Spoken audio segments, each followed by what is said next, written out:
National life insurance আন্তর্জাতিক সংবাদ। যুদ্ধবিরতি কার্যকর হওয়ার পরেও গাজায় থামেনি ইসরায়েলি হামলা। যুদ্ধবিরতি শুরু হওয়ার পর থেকে জায়নবাদীদের হামলায় নিহত হয়েছে অন্তত 97 ফিলিস্তিনি, আহত আরও 233 জন।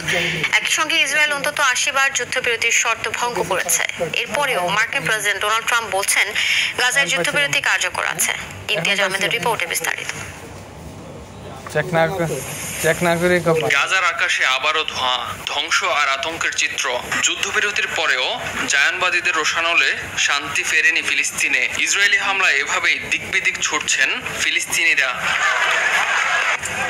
ইসরায়েলি বাহিনীর দাবি হামাস যুদ্ধবিরতি লঙ্ঘন করছে, আর এই অজুহাতে গাজা একের পর এক বিমান হামলা চালাচ্ছে তারা। তবে ফিলিস্তিনের স্বাধীনতাকামী সংগঠন হামাস ইসরায়েলের এসব অভিযোগ ভিত্তিহীন বলে উড়িয়ে দিয়েছে।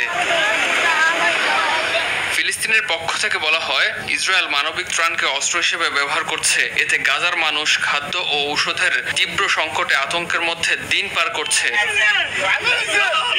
মার্কিন প্রেসিডেন্ট ডোনাল্ড ট্রাম্প বলছেন, গাজায় যুদ্ধবিরতি এখনো কার্যকর আছে। ওয়াশিংটন পরিস্থিতি খুব শান্তিপূর্ণ রাখার জন্য কাজ করছে বলেও জানান ট্রাম্প।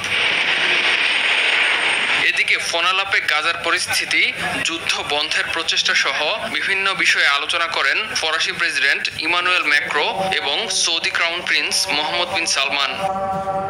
ইমতিয়াজ আহমেদ, RTV।